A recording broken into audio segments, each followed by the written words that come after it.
Hi friends, welcome to Vasantha's kitchen. ఈరోజు మనం వసంతాస్ కిచెన్లో పరమాన్నం ఎలా చేసుకోవాలో చూద్దాము. పరమాన్నం అనేది దేవునికి నైవేద్యంగా పెడతామండి. ఇది మనం ఉదయాన్నే లేచి హడావిడిగా ప్రసాదాలు చేసేటప్పుడు ఎంతో తొందరగా అయిపోవడానికి కుక్కర్లో చేసుకోవచ్చు. కుక్కర్లో చేయడం వలన ఇది చాలా తొందరగా అయిపోతుంది అండ్ ఎంతో టేస్టీగా కూడా ఉంటుంది. మీకు టైం అనేది కలిసి వస్తుంది. ఇప్పుడు ఈ పరమాన్నం ఎలా చేయాలో చూద్దాం. ముందుగా ఒక ప్రెషర్ కుక్కర్ తీసుకొని అందులో 1 కప్పు వరకు రైస్ని యాడ్ చేసుకోవాలి. 1/2 కప్పు వరకు పచ్చిశనగపప్పు యాడ్ చేసుకోవాలి.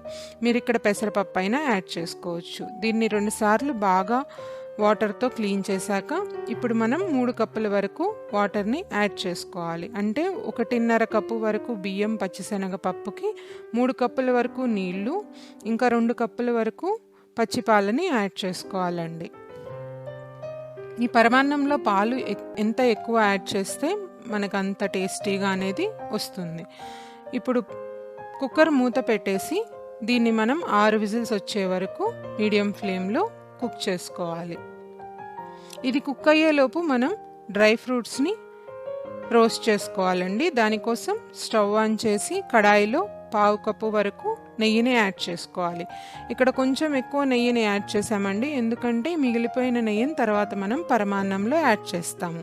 ఇక్కడ నెయ్యి మనకి వేడయ్యాక ఇందులో 1/2 ఇంచు వరకు ఎండు కొబ్బరిని చిన్న ముక్కలుగా కోసి యాడ్ చేసుకోవాలి. ఇంకా 10 నుంచి 12 వరకు జీడిపప్పుని యాడ్ చేసుకొని దీన్ని 1 నిమిషం పాటు లో ఫ్లేమ్లో దోరగా వేయించుకోవాలి.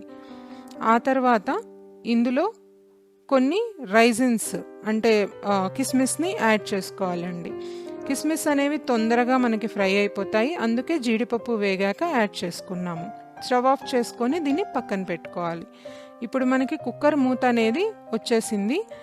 చూస్తే మనకి ఈ అన్నం బాగా ఉడికిపోయిందండి. దాన్ని ఒకసారి బాగా మిక్స్ చేసుకోవాలి. ఇప్పుడు మేము స్టవ్ అనేది ఏం ఆన్ చేయలేదు. ఇందులో 2 కప్పుల వరకు కాచి చల్లార్చిన పాలని యాడ్ చేసుకోవాలి. అంటే మొత్తం ఇక్కడ 4 కప్పుల వరకు మనం పాలని యాడ్ చేసాము.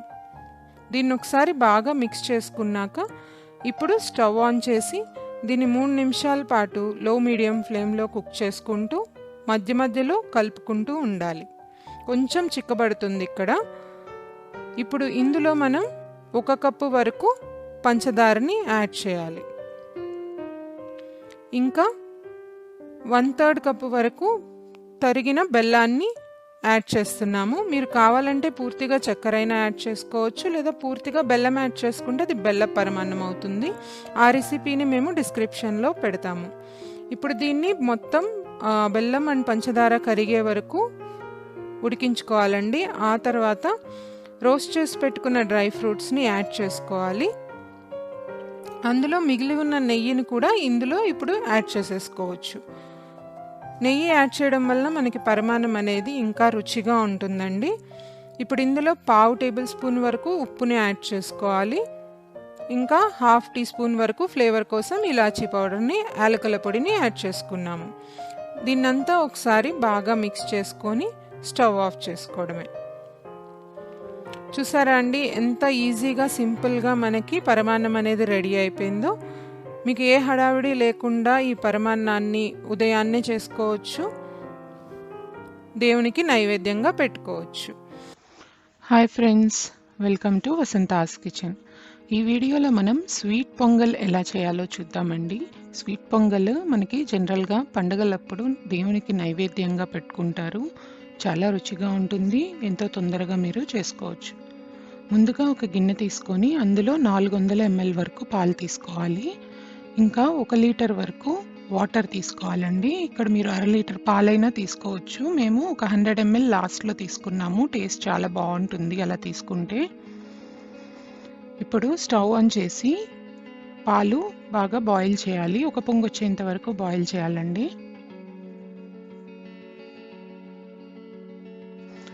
సో పాలు అనేవి ఇక్కడ బాయిల్ అయిపోయాయి. ఇప్పుడు ఇందులోకి 1 కప్పు వరకు కడిగిన బియ్యాన్ని యాడ్ చేసుకోవాలి. సో 1/2 లీటర్ పాలకి 1 కప్పు బియ్యం తీసుకోవాలి. ఒకసారి బాగా మిక్స్ చేసుకొని బియ్యం ఉడికేంత వరకు మధ్య మధ్యలో కలుపుతూ ఉండాలి. ఆ తర్వాత ఇందులోకి 1/4 కప్పు వరకు కడిగిన సగ్గుబియ్యాన్ని యాడ్ చేసుకొని ఒకసారి మిక్స్ చేసి బియ్యం ఇంకా సగ్గుబియ్యం బాగా ఉడికేంత వరకు మధ్య మధ్యలో కలుపుకుంటూ ఉడకనివ్వాలి.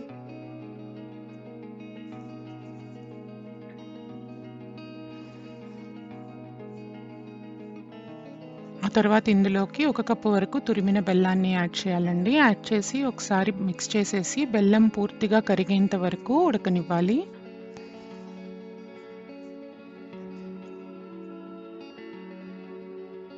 సో చూసారు కదా, మనకి బెల్లం అంతా పూర్తిగా కరిగిపోయింది. మధ్యలో కలుపుతూ ఉండాలి, లేకపోతే అడుగంటిపోతుంది. సో అన్నీ ఉడికిన తర్వాత బెల్లం కూడా పూర్తిగా కరిగిపోయిన తర్వాత ఇప్పుడు స్టవ్ ఆఫ్ చేసుకోవాలి. ఆ తర్వాత ఇందులోకి మనం ఇలాచీ పౌడర్ ఇంకా డ్రై ఫ్రూట్స్ని యాడ్ చేసుకోవాలండి. 1/2 టీ స్పూన్ వరకు ఇలాచీ పౌడర్ ఇంకా రోస్ట్ చేసి పెట్టుకున్న జీడిపప్పుని యాడ్ చేసుకోవాలి. ఇంకా ఒక 100 ml వరకు పాలని యాడ్ చేసుకోవాలండి. కాచి చల్లార్చిన పాలు. ఈ స్టెప్ ఆప్షనల్. ఇలా యాడ్ చేస్తే మనకి పాయసం అనేది చాలా టేస్టీగా ఉంటుంది.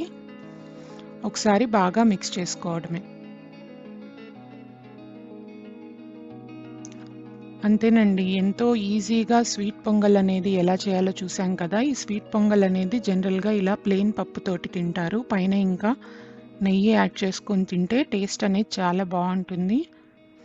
సో ఈ పొంగల్ని మీరు సంక్రాంతికి ప్రిపేర్ చేసి ఎలా వచ్చిందో కమెంట్ సెక్షన్లో చెప్పండి. మరిన్ని టేస్టీ అండ్ వెరైటీ రెసిపీస్ కోసం వసంతాస్ కిచెన్కి సబ్స్క్రైబ్ అవ్వండి. Thank you for watching this video.